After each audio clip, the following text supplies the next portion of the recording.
ஏண்டா இளையராஜாவை என்னடா பண்ணிருக்கிறீங்க?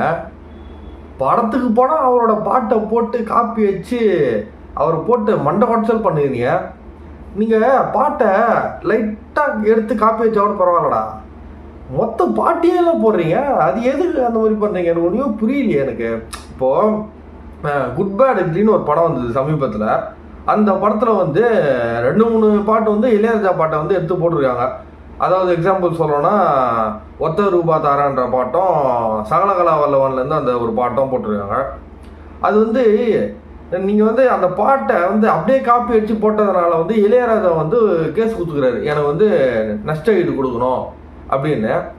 என்ன கேட்டிங்கன்னா நான் வந்து இளையராஜா பக்கம் தாங்க நிற்பேன். இதில் வந்து எந்த விதமான சந்தேகமும் கிடையாது. ஏன்னா வந்து இளையராஜா அந்த பாட்டு வந்து ஒரு குழந்தைன்னா அந்த குழந்தைய உருவாக்கினது ஃபஸ்ட்டு கிரெடிட் யாருக்கு போனால் இளையராஜா தான் போவோம். இளையராஜா அந்த குழந்தைக்கு அம்மா மாதிரி. ஓகே, அவரோட பாட்டை நீங்கள் வந்து அவர்கிட்டே பர்மிஷன் வாங்காமல் உங்கள் படத்தில் எடுத்து யூஸ் பண்ணிடுறீங்க. அந்த மாதிரி எடுத்து யூஸ் பண்ணும்போது அது வந்து கிரெடிட்ஸ் வந்து இளையராஜா தானே கிளைம் பண்ண முடியும். அவர் தானே வந்து நஷ்ட ஈடு வாங்க முடியும். வேறு யார் கேட்க முடியும்? நீங்கள் அவர் வந்து காசு கலையிறாருன்னு சொல்கிறீங்க. எனக்கு ஒன்றும் புரியல.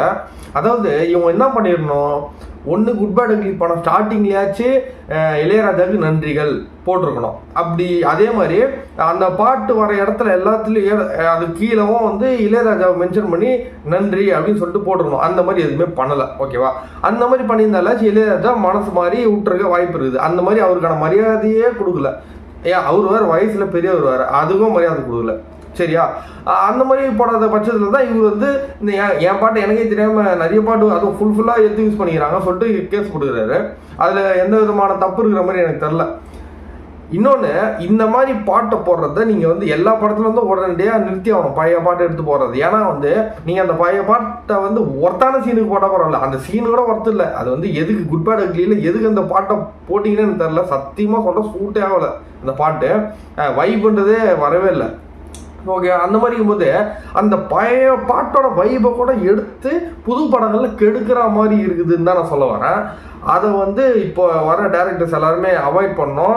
எந்த ஒரு படத்துலையும் எந்த ஒரு பழைய பாட்டையும் எடுத்து போட்டு காப்பி அடிக்கவே கூடாது. அது வந்து இந்த மாதிரி இளையராஜா வந்து காசு கேட்டு கிளைம் பண்ணாதான் ஃப்யூச்சரில் அந்த மாதிரி தப்புகள் நடக்காமல் இருக்கும். ஸோ இளையராஜா பண்ணுறது 100% கரெக்டு தான் நான் சொல்கிறேன். இதில் வந்து இன்னொரு விஷயம் என்ன தென்படுது அப்படின்னா, இளையராஜா வந்து பல பேர் வந்து கெட்டவனா பார்க்குறாங்க. இந்த மாதிரி வந்து அவர் வந்து காசுன்னு எல்லா படத்துக்கும் அந்த மாதிரி அலையிறாரு அப்படி இப்படின்னு. ஏங்க இதுலன்னா நியாயமாக அவர் வந்து நியாயமாக நிற்கிறாருங்க.